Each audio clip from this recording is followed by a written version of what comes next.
ಗೌತಮಿ ಕುಟುಂಬದಲ್ಲಿ ಬಿರುಗಾಳಿ, ಅನುಮಾನ ಹುಟ್ಟಿಸಿದ ಮಾವನ ಪೋಸ್ಟ್. ನಿರ್ದೇಶಕ ಗಣೇಶ್ ಕಾಸರಗೂಡು ಸೊಸೆಯ ಸೋಲನ್ನು ಸಂಭ್ರಮಿಸಿದರಾ? ಈ ಪ್ರಶ್ನೆಗೆ ಉತ್ತರ ಇಲ್ಲಿದೆ. ಬಿಗ್ ಬಾಸ್ ಕನ್ನಡ ಸೀಸನ್ 11ನೇ ಸ್ಪರ್ಧಿ ಗೌತಮಿ ಜಾಧವ್ ಕುಟುಂಬದಲ್ಲಿ ಎಲ್ಲವೂ ಸರಿ ಇಲ್ಲವಾ ಎಂಬ ಪ್ರಶ್ನೆ ಒಂದು ಈಗ ಉದ್ಭವವಾಗಿದೆ. ಇದಕ್ಕೆ ಕಾರಣ ಕೂಡ ಇದೆ. ಕುಟುಂಬ ಅಂದರೆ ಗೌತಮಿ ಜಾಧವ್ ಮತ್ತೆ ಪತಿ ಅಭಿಷೇಕ್ ನಡುವೆ ಅಲ್ಲ, ಬದಲಿಗೆ ಅಭಿಷೇಕ್ ತಂದೆ ತಾಯಿ ಇದಕ್ಕೆ ಕಾರಣವಾಗಿರುವುದು ಆ ಒಂದು ಪೋಸ್ಟ್.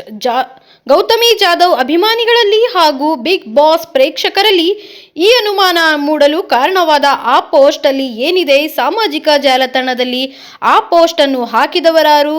ಉತ್ತರ ಇಲ್ಲಿದೆ. ಸತ್ಯ ಧಾರಾವಾಹಿ ಮೂಲಕ ಖ್ಯಾತಿ ಪಡೆದಿದ್ದ Gautami Jadhav Bigg Boss season 11ನೇ ಸ್ಪರ್ಧಿಯಾಗಿದ್ದು ಇನ್ನಷ್ಟು ಜನಪ್ರಿಯತೆ ಪಡೆದುಕೊಂಡಿದ್ದರು.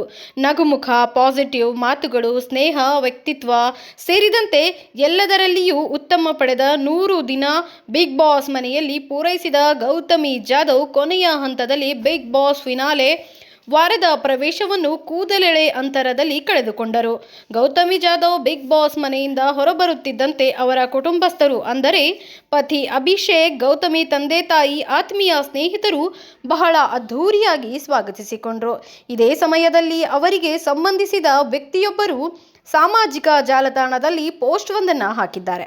ಅದರಿಂದ ಹಲವು ಅನುಮಾನಗಳು ಜನರಲ್ಲಿ ಹುಟ್ಟುಕೊಂಡಿದೆ. ಗೌತಮಿ ಜಾಧವ್ ಅವರ ಪತಿ ಅಭಿಷೇಕ್ ಅವರ ತಂದೆ ಕನ್ನಡ ಚಿತ್ರರಂಗದ ನಿರ್ದೇಶಕ ಗಣೇಶ್ ಕಾಸರಗೂಡು ಅವರು ತಮ್ಮ ಸಾಮಾಜಿಕ ಜಾಲತಾಣದಲ್ಲಿ ಅನ್ಯಾಯದ ಬೇಡಿಕೆಯ ಪ್ರಾರ್ಥನೆಯನ್ನು ತಿರಸ್ಕರಿಸುವ ನನ್ನಮ್ಮ ದುರ್ಗಮ್ಮ ನಮೋ ನಮಃ ಎಂದು ಪೋಸ್ಟ್ ಮಾಡಿದ್ದಾರೆ. ಈ ಪೋಸ್ಟ್ ಸಖತ್ ವೈರಲ್ ಆಗುತ್ತಿದೆ. ಜೊತೆಗೆ ಈ ಪೋಸ್ಟ್ ಬಹಳ ಅರ್ಥಗಳನ್ನು ಹೇಳುತ್ತದೆ. ಗೌತಮಿ ಆರಾಧಿಸುವ ವನದುರ್ಗ ತಾಯಿ ಫಿನಾಲೆ ಆಸೆಯನ್ನು ಧಿಕ್ಕರಿಸಿದರಾ? ಇದರಿಂದ ಅವರ ಮಾವನಿಗೆ ಸಂತೋಷವಾಯಿತಾ?